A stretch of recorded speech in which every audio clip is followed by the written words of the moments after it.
Good morning. This is Minister Sheilnina sermon coming to you, living a lifestyle of praise and worship on our Praise and Worship Wednesdays. So guys, today we are talking about the seasons of life.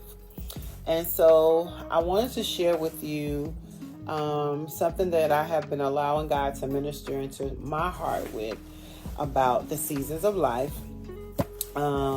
I feel like I'm in a season of grief. I'm in a season of sorrow. I'm in a season of saying goodbye.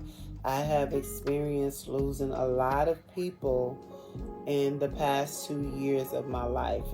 And a part of me is just like, God, when is this going to end? Like every couple months or so, someone else is passing away.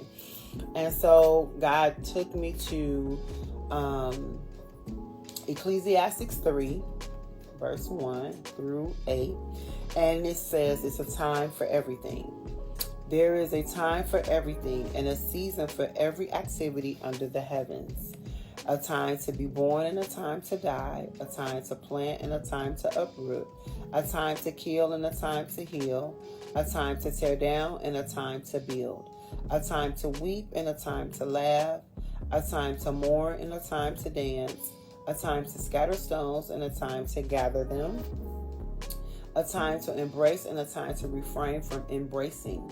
A time to search and a time to give up. A time to keep and a time to throw away. A time to tear and a time to mend. A time to be silent and a time to speak. A time to love and a time to hate. A time for war and a time for peace.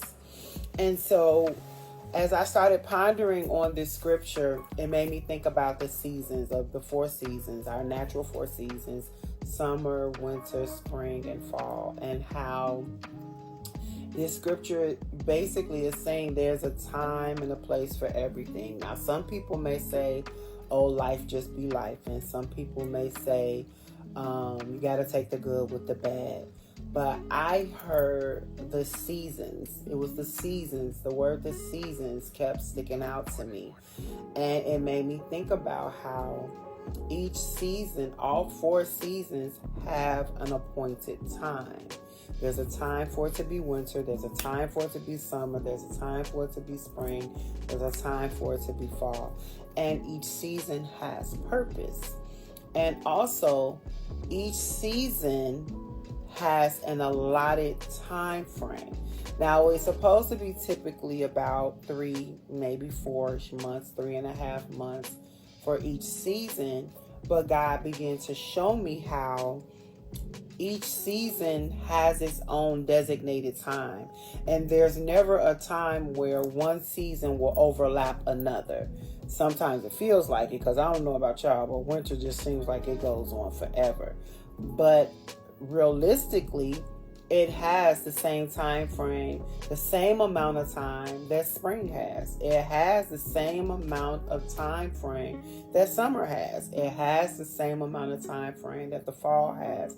We'll never have 6 months of winter, even though it feels like it sometimes. We'll never have just 6 months of summer. Each season has its purpose, and each season has its place. So even though this season of grief that I'm in is very uncomfortable, it has its purpose in my life, because even though I feel like I'm in a season of grief, I've also experienced a lot of growth in this same season. So there is purpose, and God is showing me that as I'm allowing Him to lead me on how to get through this season. And so I want to encourage you. What season are you in? Because what this scripture does promise is that even though I'm in a season of mourning, my season of dancing is on the way. So there's my hope. That's what I put my hope in. That's what I focus on. I don't focus on the current season that I am, because then I'll miss the purpose of why God has me in this season. I focus on the fact that this season isn't meant to last. This season does have its purpose, but it is not meant to last. And the hope and the promise is that the season of dancing is on its way. So maybe you're in a season of silence. Your season of speaking is on its way. Maybe you're in a season of planting. Maybe God has you planting. Your season to uproot is on its way. So I want to encourage you to examine your life. What season are you in? Maybe you're in a season where your health has to take priority right now. Then your season of being in better health is on its way. Maybe you're in a season of being a little leaner in your finances is what needs to be the priority right now. But then the hope and the promise is that a season of abundance and overflow is on its way. And so I want you to be encouraged. How do we maintain in the season that we're in?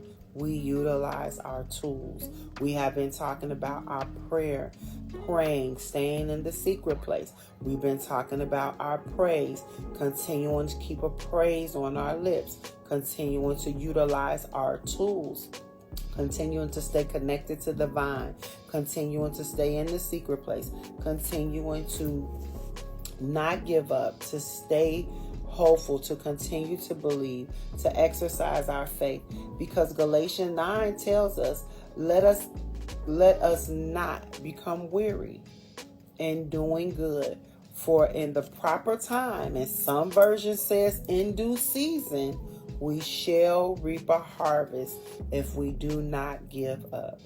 So I want you to be encouraged, as I am being encouraged, that whatever season you find yourself in, we're going to continue to remain in the hope, knowing that our Father knows, He cares, and He loves us. There is purpose for why we are in this season. This season has an allotted time, but it won't last forever. And the opposite end of the spectrum is what we are going to receive if we don't give up and don't grow weary. So I pray that this encourages you as it encourages me. We're going to continue to pursue living a lifestyle of praise and worship. We're going to utilize our tools. We're going to utilize our praise and our worship as our weapon, and how we get through whatever current season you have that you may find yourself in. And I hope that this ministered to you.